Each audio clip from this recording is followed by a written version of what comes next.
oh, look at this guy, Wolf of Wall Street, painting me to be this evil villain with the Lambo and the blonde hair. Because I was on commercials, because I drove nice cars and I have a podcast and a book, if you want to just hate me to hate me, sorry for you. I was about to hit $1 billion in revenue.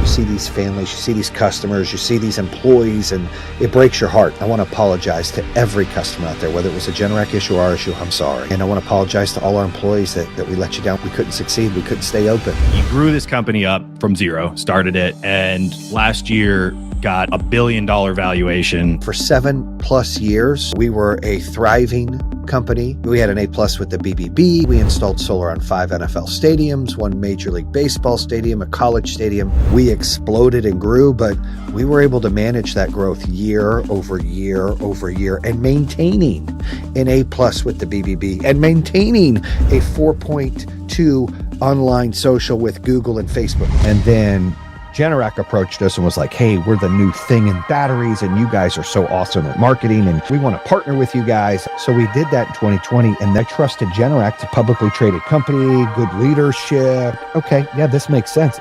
This is a great partnership. In August 2021, a fire occurred in a Pink Energy customer in Kentucky. The cause of the fire was believed the overheating of the SnapRS. August 12th, 2021, Generac disclosed to Pink Energy for the first time that it was now investigating bulging and separation issues. August 18th, so 6 days later, a fire takes place at a Pink Energy's customer home in South Carolina. This is the second fire now in the same month.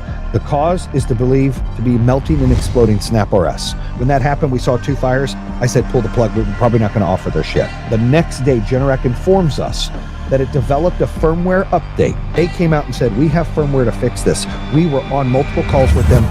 Yes, this is all fixed, no problems.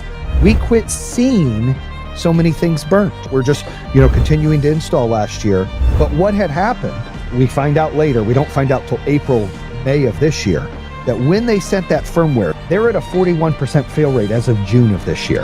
41% of these, which goes on every panel, is failing.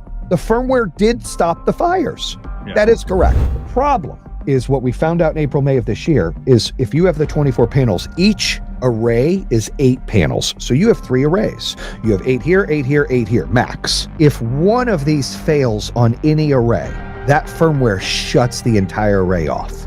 So 1 failing means 8 panels are down. 2 failing on 1 on each array means 16 of your 24 panels are down. You don't get an alert. Nobody calls you. They don't send you a letter. They don't send you smoke signals. No pun intended. Nope. What they do is they literally shut your shit off. They didn't tell the consumer. They didn't tell us. Here's the problem. The consumer's paying a monthly fee. They're not catching on fire, but they're not producing the power that was intended. At the time, we're still growing, things are going okay. We're starting to see a spike in service issues. And we're like, what's going on? Why did we go from 800 phone calls in February timeframe to 30,000 phone calls in March? We're like, what the hell's going on? All of a sudden, bad press is coming out, like we've done something wrong. Our calls with Generac. You're telling me we have 41% of these failing on almost 20,000 customers? You're telling me we have to replace all of these eventually? We started to convert from 80 install teams down to 25, and from 15 service teams up to 80.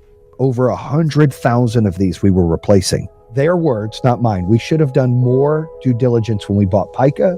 This is our fault, our problem. We will make it all right. Generac agrees to pay us for the services. We invoice them, north of $50 million. It's in the bankruptcy thing, so it's public information. They pay a little bit, like $4, and then they strong arm us and we're like, dude, you're going to have to pay more. Like, we're struggling here. We're putting all our resources to fix your problem. Pay us. They got very arrogant, made comments like it's David versus Goliath, do what you got to do, and I filed a suit. We filed the suit. The legal teams agreed that we would continue to service this because they didn't have the resources to service this, meaning they would pay us for that. Well, they didn't. They again didn't pay us. And we were giving customers refunds. Generac told us they'd make that right and take care of that. Like we told them, we're paying these customers their monthly loan payments when we need to. You need to reimburse us for that. Oh, we'll take care of it. It's our fault. Yeah. Nothing. Over $80 million plus that we never got from them. So all of a sudden, our resources shrank, our debt grew, and then the finance companies froze what they were paying us. They were holding the financing. It was an issue to where we dried up and we had to close September 21st. When we closed, Kevin and me and Steve had to put in over $4 million between us to cover the last payroll and expenses personally. And we haven't even been on payroll since April. People have never ran a business before. I'm telling you, running a business is like your child. And if it fails, it's like losing a child. 40 directors on the call, and everybody was bawling. When we laid off all these people, and these people are crying, and they're so upset that this happened. They're so mad at Generac. And I'm like, look, you don't need to be a voice. You just need to, you know what's right. And you just need to know that I appreciate each and one of you. People are starting to see and understand the Generac issues. There's 2 consumer class action lawsuits against them, one in Florida. We don't even have any customers in Florida. But yet Florida has enough customers that have this Generac SnapRS issue that they filed a class action lawsuit. Then there's one in Wisconsin in their home state that has some of our customers in there. There's one coming out of California, and then you got the securities fraud class against them. So they're getting sued today, right now, in a class action securities fraud case against Generac and Aaron Jagfeld for not informing them multiple things. 1, the Snap failure that they've known for over a year, and 2, not being upfront with them about their channel partners. It's starting to open eyes of like, oh, maybe the pink guys and the guy with the blonde hair out there was telling the truth. It's not your first business either, is it? Nope, third one. Now, you grew up in a trailer park, That's correct. dropped out of high school. Yes. The true definition of an underdog. I would say so, yes.